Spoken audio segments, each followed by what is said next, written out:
Baburam versus Santokh Singh 2019। Present case में appeal ये सवाल उठाती है हिंदू सक्सेशन एक्ट 1956 का सेक्शन 22 का क्या स्कोप है और क्या एप्लीकेबिलिटी है। क्या सेक्शन 22 अप्लाई होती है एग्रीकल्चरल लैंड पर भी या नहीं। केस के फैक्ट्स ये बताते हैं कि दो ब्रदर्स हैं संतोख सिंह और नथुराम। ये लाजपत के सन्स हैं और ये प्रॉपर्टी इनहेरिट करते हैं जिसमें से कुछ प्रॉपर्टी एग्रीकल्चरल लैंड भी होती है। संतोख सिंह के हिसाब से एक अग्रीमेंट अराइव किया जाता है जिसमें ये कहा जाता है कि दोनों भाई सेपरेटली एक स्पेसिफिक प्रॉपर्टी को एंजॉय कर सकते हैं। नथुराम जब इस अरेंजमेंट में इंटरेस्टेड नहीं रहता तब वो एक लीगल नोटिस सेंड करता है संतोख सिंह को और वो अपनी प्रॉपर्टी एक बाबू राम को बेच देता है। संतोख सिंह एक सूट फाइल करते हैं परमानेंट प्रोहिबिटरी इंजंक्शन और डिक्लेरेशन के लिए। ये भी बोला जाता है कि को शेयरर की हैसियत से प्लेंटिफ को प्रेफरेंशियल राइट मिलेगा इस लैंड पर जो डिफेंडेंट नंबर 1 ट्रांसफर करना चाहते हैं डिफेंडेंट नंबर 2 के फेवर में, लेकिन कोर्ट इस सूट को डिसमिस कर देती है। प्लेंटिफ कोर्ट ऑफ डिस्ट्रिक्ट जज में अपील फाइल करते हैं। अपेलेट कोर्ट के हिसाब से section 22 of Hindu succession act 1956 के हिसाब से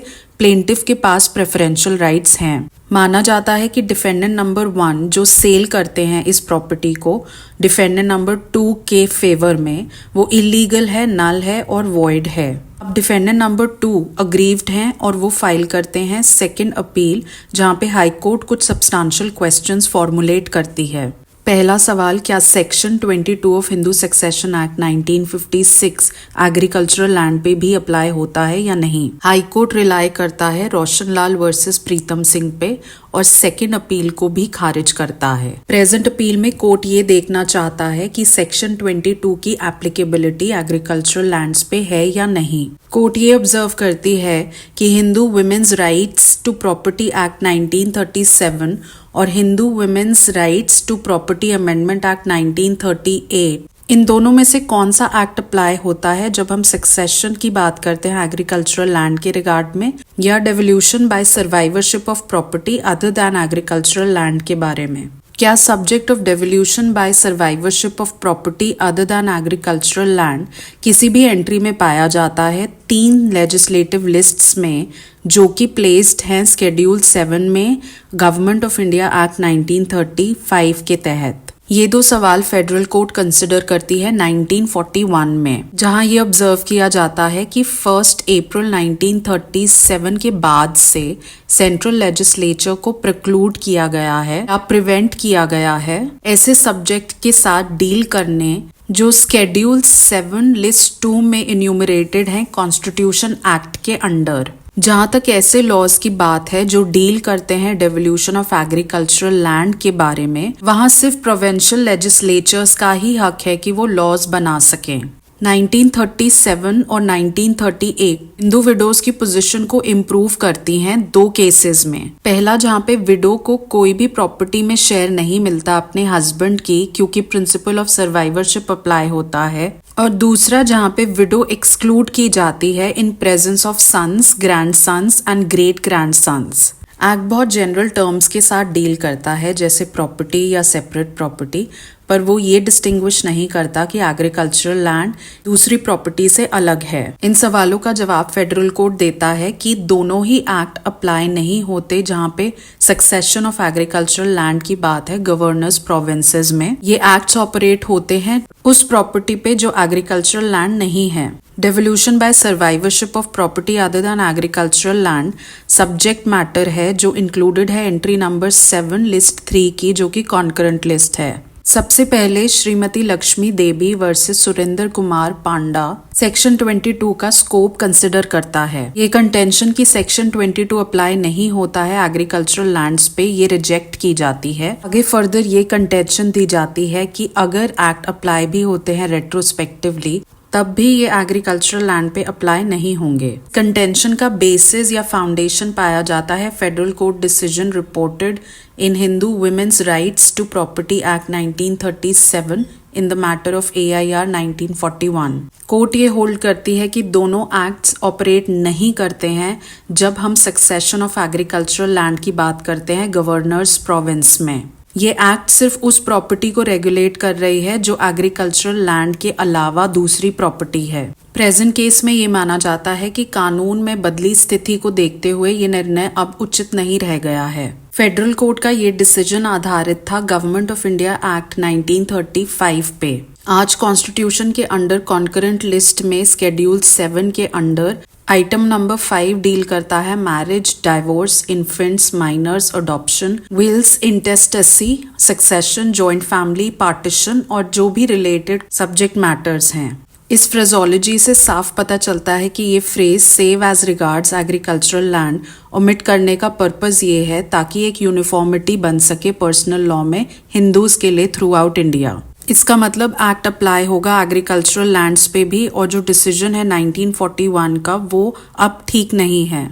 अमर सिंह वर्सेस बलदेव सिंह में ये सवाल उठता है कि सेक्शन 14 के अंडर हिंदू फीमेल के क्या राइट्स हैं, जहां ये होल्ड किया गया था कि एंट्री 5 ऑफ लिस्ट 3 के अंडर ही सेक्शन 14 आता है। लेकिन जसवंत वर्सेस श्रीमती बसंत देवी में एक डिफरेंट व्यू लिया जाता है, जहां पे सेक्शन 22 को भी कंसिडर किया जाता है with regard to agricultural lands. ये कंटेंशन दी जाती है कि सेक्शन 22 में जो वर्ड्स है इमूवेबल प्रॉपर्टी वो एग्रीकल्चरल लैंड्स को भी इंक्लूड करेंगे।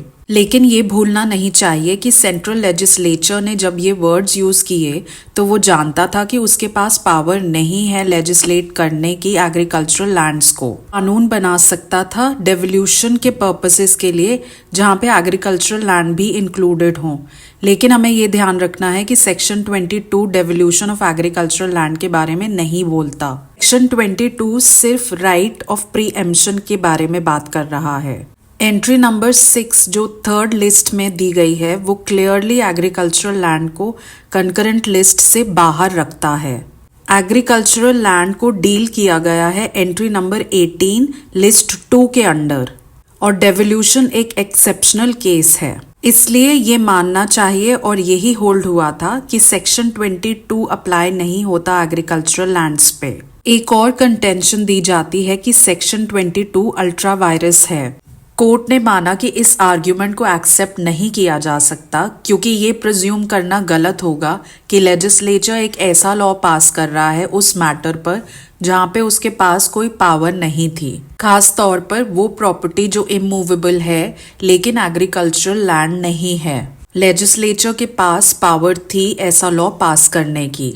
इसके सपोर्ट में फेडरल कोर्ट की judgment in re Hindu women's rights to property act 1941 पे रिलाई किया गया। इलाहाबाद हाई कोर्ट ने Shrimati Prema Devi versus joint director of consolidation में ये होल्ड किया कि हिंदू सक्सेशन एक्ट 1956 अप्लाई नहीं होता है एग्रीकल्चरल लैंड पर। ये एक्ट पास किया गया था सेंट्रल लेजिस्लेचर द्वारा 1956 में एंट्री नंबर 5 थर्ड लिस्ट के अंडर। ये एंट्री पर्सनल लॉज को रिलेट करती है और जो भी लॉ इस एंट्री के अंडर पास किया जाता है वो अप्लाई नहीं करता किसी पर्टिकुलर प्रॉपर्टी पे। लिस्ट 2 में एंट्री 18 एक्सक्लूसिव ज्यूरिसडिक्शन देता है स्टेट लेजिस्लेचर को, जहाँ पे ऐसे कानून बनाए जा सकते हैं जो लैंड और लैंड टेन्योर से रिलेटेड हैं। पर्सनल लॉ भी अप्लाई हो सकते हैं लैंड टेन्योर्स पे जो स्टेट लॉ प्रोवाइड करती है, लेकिन इसका ये मतलब नहीं है कि वो ओवरराइड करेगा स्टेट लेजिस्लेशन को। डिफरेंट जजमेंट्स को देखकर ये पता चलता है कि हाई कोर्ट का बहुत डाइवर्स ओपिनियन है इस मैटर पे। कुछ हाई कोर्ट्स ने ये होल्ड किया कि सेक्शन 22 अप्लाई होगा एग्रीकल्चरल लैंड्स पर, और कुछ हाई कोर्ट्स ने ये होल्ड किया कि सेक्शन 22 अप्लाई नहीं होगा जब हम एग्रीकल्चरल लैंड की बात करते हैं।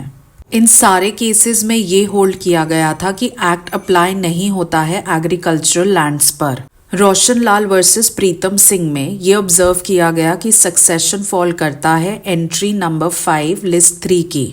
अगर नैरो इंटरप्रिटेशन अडॉप्ट की जाए और ये बोला जाए कि सक्सेशन अप्लाई होगा एग्रीकल्चरल लैंड पर, तो इम्प्लाइडली ये माना जाएगा कि कोई भी मीनिंग अटैच नहीं किया जा सकता एंट्री नंबर 5 पर, क्योंकि हर वर्ड को एक इफेक्ट मिलना चाहिए। अगर लोकल लॉ मौजूद नहीं है तब स्पेशल लॉ प्रिवेल करेगा, जैसे कि इस केस में सक्सेशन एक्ट। वैजनाथ वर्सेस गुरम्मा के केस में सक्सेशन के समय एग्रीकल्चरल लैंड पे स्टेट लॉ अप्लाई किया गया था। एंट्री 5 एक्सक्लूड नहीं करती है एग्रीकल्चरल लैंड्स को।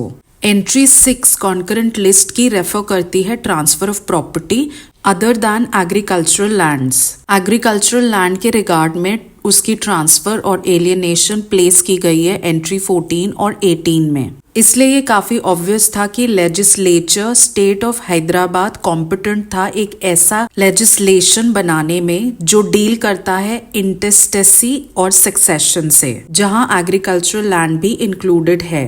ये माना गया कि वर्ड्स प्रॉपर्टी और interest in joint family property को जब हम Hindu women's rights to property act 1937 के अंडर इंटरप्रेट करते हैं तो स्टेट ऑफ हैदराबाद का ये एक्ट कवर करता है एग्रीकल्चरल लैंड्स को भी। ये भी ऑब्जर्व किया गया कि ये एक्ट विडोज को जो होने वाली कठिनाइयां हैं वो कम करने का प्रयास कर रही हैं, जहां की इनहेरिटेंस का सवाल है। इसीलिए इस एक्ट की इंटरप्रिटेशन को बेनिफिशियल इंटरप्रिटेशन ही मिलनी चाहिए, और अगर ऐसा हो तो फिर इसका मतलब साफ होगा कि एग्रीकल्चरल लैंड भी वर्ड प्रॉपर्टी में इंक्लूड होंगे, क्योंकि इस एक्ट को प्रेसिडेंट अपनी असेंट देते हैं आर्टिकल 254 क्लॉज 2 के अंडर। इसका मतलब साफ है कि ये एक्ट ही प्रिवेल होगा। फेडरल कोर्ट को जब बुलाया गया कंसिडर करने के लिए ये मैटर, तब entry 21 list 2 of government of India act 1935 के अंडर ये एक्सप्रेशन यूज किया गया था, transfer alienation and devolution of agricultural land. ये प्रोविंशियल लेजिस्लेचर्स के एक्सक्लूसिव डोमेन में था। अब ये फिर से एंट्री 7 लिस्ट 3 में एक्सप्रेशन यूज किया गया है, succession save as regards agricultural land which deals with concurrent powers। Provincial legislature के पास ही एक्सक्लूसिव कॉम्पिटेंसी है कि वो लॉ बना सके जब हम ट्रांसफर एलियनेशन और डेवोल्यूशन ऑफ एग्रीकल्चरल लैंड की बात करते हैं। इन सर्कमस्टांसेस में फेडरल कोर्ट ने ये देखा कि पहला जो सवाल पूछा गया उसका ये आंसर होगा कि Hindu women's rights to property act 1937 और Hindu women's right to property amendment act 1938 agricultural land के रिगार्ड में सक्सेशन को रेगुलेट नहीं करते हैं प्रोविंसेस में। लेकिन ये सिचुएशन बहुत ज़्यादा बदल गई जब इंडियन कॉन्स्टिट्यूशन अडॉप्ट किया गया। Subjects transfer alienation of agricultural land retain किए गए हैं स्टेट लिस्ट में एंट्री 18 के अंडर, लेकिन डेवोल्यूशन को हटा दिया गया। एंट्री 7 लिस्ट 3 के एक्सप्रेशन यूज करता है succession save as regards agricultural land. Compare करें एंट्री 5 से तो ये qualification save as regards agricultural land absent है, मौजूद नहीं है। लिस्ट 3 की एंट्री 5 का जो एक्सप्रेशन आज इस्तेमाल होता है वो है इंटेस्टेसी एंड सक्सेशन। प्रेजेंट सिनारियो में एंट्री 5 लिस्ट 3 की बहुत साफ तौर पे ये दिखाती है कि सक्सेशन को प्लेस किया गया है कॉन्करेंट लिस्ट में। इसका मतलब साफ है कि जब हम transfer alienation of agricultural land की बात करते हैं तो कॉम्पिटेंसी है स्टेट लेजिस्लेचर के पास एंट्री 18 लिस्ट 2 में, और जब इंटेस्टेसी और सक्सेशन की बात आती है तो यूनियन और स्टेट लेजिस्लेचर दोनों के ही पास कॉम्पिटेंसी है इस मैटर को डील करने की। जहां तक प्रेजेंट केस की बात है, हाई कोर्ट ने ये बिल्कुल सही होल्ड किया कि सेक्शन 22 के under succession of agricultural lands deal की जा सकती हैं स्टेट द्वारा। इसी संबंध में जब सेक्शन 4 सबसेक्शन 2 देखा जाता है एक्ट का, जब वो रिपील नहीं हुआ था, वो प्रोविजन बहुत क्लियरली बताता था कि devolution of tenancy rights agricultural holdings में भी किए जा सकते हैं, जिसका मतलब है कि जब हम सक्सेशन की बात करें एग्रीकल्चरल लैंड की तब सेक्शन 22 एप्लीकेबल होगा। लेकिन सेक्शन 4 सबसेक्शन 2 के डिलीशन के बाद सेक्शन 22 की एप्लीकेबिलिटी भी खत्म हो जाती है एग्रीकल्चरल लैंड्स पर। अगर ये एक्सेप्ट कर भी लिया जाए कि प्रोविजंस ऑफ सेक्शन 22 अप्लाई होते हैं सक्सेशन में जब हम एग्रीकल्चरल लैंड्स की बात करते हैं, तब सवाल ये रहता है क्या एक से ज्यादा एयर्स इंजॉय कर सकते हैं प्रेफरेंशियल राइट को। राइट्स इन और ओवर लैंड और लैंड टेन्योर्स एक्सक्लूसिव कॉम्पिटेंसी में लाई करता है स्टेट लेजिस्लेचर के under entry 18 of list 2। Preemption laws जो इनैक्ट किए गए हैं स्टेट लेजिस्लेचर द्वारा, एक एग्जाम्पल है प्रेफरेंशियल राइट्स के बारे में। सवाल ये है कि सेक्शन 22 जब प्रेफरेंशियल राइट्स देता है तो क्या वो कंसिस्टेंट है बेसिक आइडिया और प्रिंसिपल के साथ या नहीं। कोर्ट ने 3 इलस्ट्रेशंस देखी इस संबंध में। पहला, 3 अनरिलेटेड लोगों ने जॉइंट परचेज किया एग्रीकल्चरल लैंड का और उनमें से एक अब चाहता है अपना इंटरेस्ट को डिस्पोज ऑफ करना। यहाँ नॉर्मल प्रिंसिपल ऑफ प्रीएम्पशन का रूल एप्लीकेबल होगा और जो जॉइंट होल्डर्स हैं वो प्रीएम्प्ट कर सकते हैं सेल को।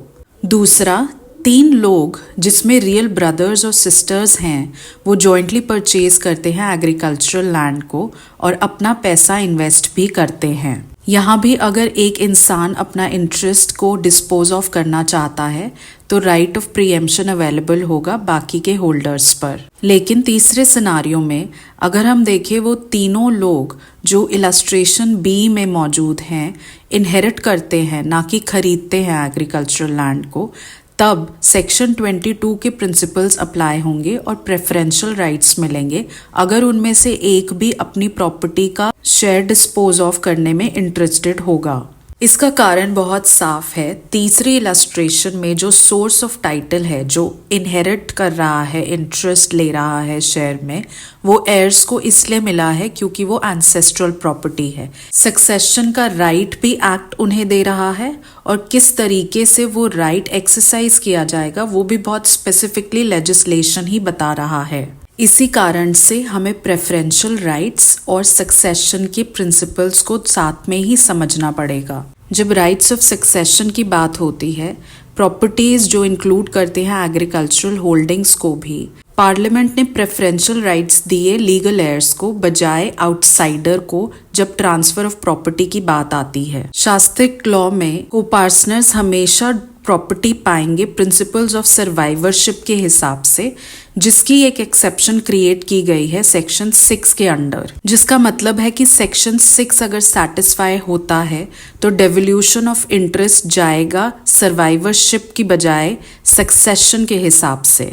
क्योंकि ये राइट पहली बार ही क्रिएट किया गया था एक्ट के द्वारा, तो ये समझा गया कि एक क्वालिफिकेशन लगानी चाहिए प्रॉपर्टीज पर जो बिलोंग करती है फैमिली को, ताकि प्रॉपर्टी फैमिली के विद इन ही रह जाए। इससे ये सुरक्षित होगा कि जो आउटसाइडर है वो फैमिली प्रॉपर्टीज में इन्वॉल्व ना हो। इसीलिए एक्ट के अंडर जब सक्सेशन के थ्रू प्रॉपर्टी डिवॉल्व होती है किसी भी को-पार्टनर पे और वो प्रॉपर्टी को डिस्पोज ऑफ करना चाहता है, तब प्रेफरेंशियल राइट से ये सुरक्षित हो पाता है कि प्रॉपर्टी फैमिली के विद इन ही रह जाए। इन कंक्लूजन कोर्ट ने यही होल्ड किया कि प्रेफरेंशियल राइट्स जो एयर को मिले हैं हिंदू सक्सेशन एक्ट के अंडर, स्पेसिफिकली सेक्शन 22 के अंडर, वो अप्लाई होगा ऐसी प्रॉपर्टी पे भी जो एग्रीकल्चरल लैंड को इंक्लूड करती है। कोर्ट ने हाई कोर्ट का डिसीजन अफर्म किया और वो सारी हाई कोर्ट की जजमेंट्स जो कॉन्ट्ररी व्यू देती हैं इस कंक्लूजन पे, उनको ओवररूल भी कर दिया।